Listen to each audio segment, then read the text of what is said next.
Assalamualaikum warahmatullahi wabarakatuh.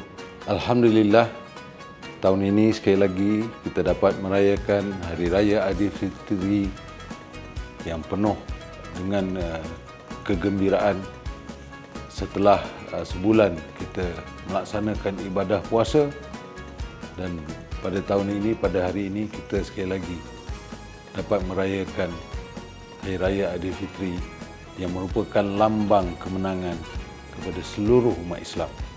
Seperti yang kita sedia maklum, bulan Ramadan adalah merupakan bulan yang mulia, bulan suci umat Islam, bulan untuk kita beribadat, bulan untuk kita memohon keampunan kepada Allah Subhanahu Wa Taala.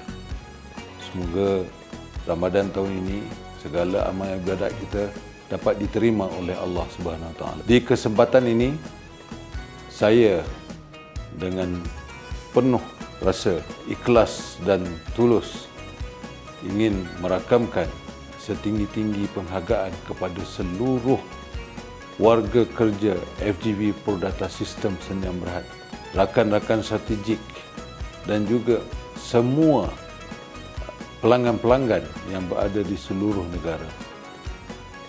Ini adalah kerana dedikasi dan sokongan yang telah diberikan oleh setiap individu yang saya sebutkan tadi.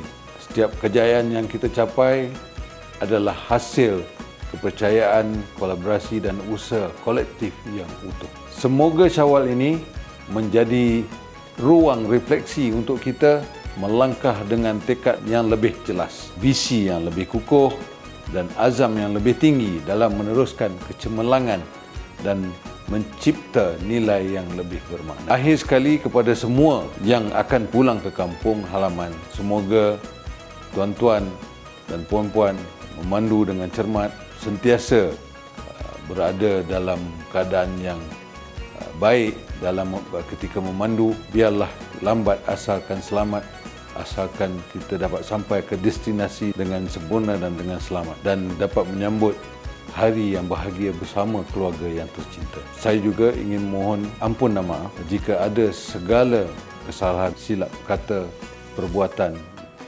yang telah dilakukan. Saya mohon agar segalanya dapat diampunkan.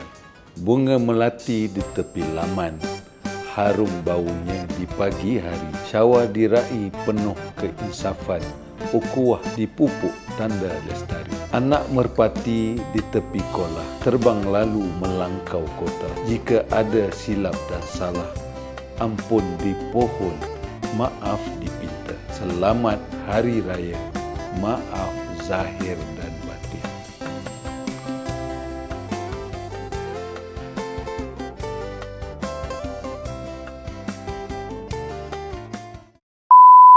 Kan minta air kan. Lebih okey ya. Saya kalau duduk memang masalah.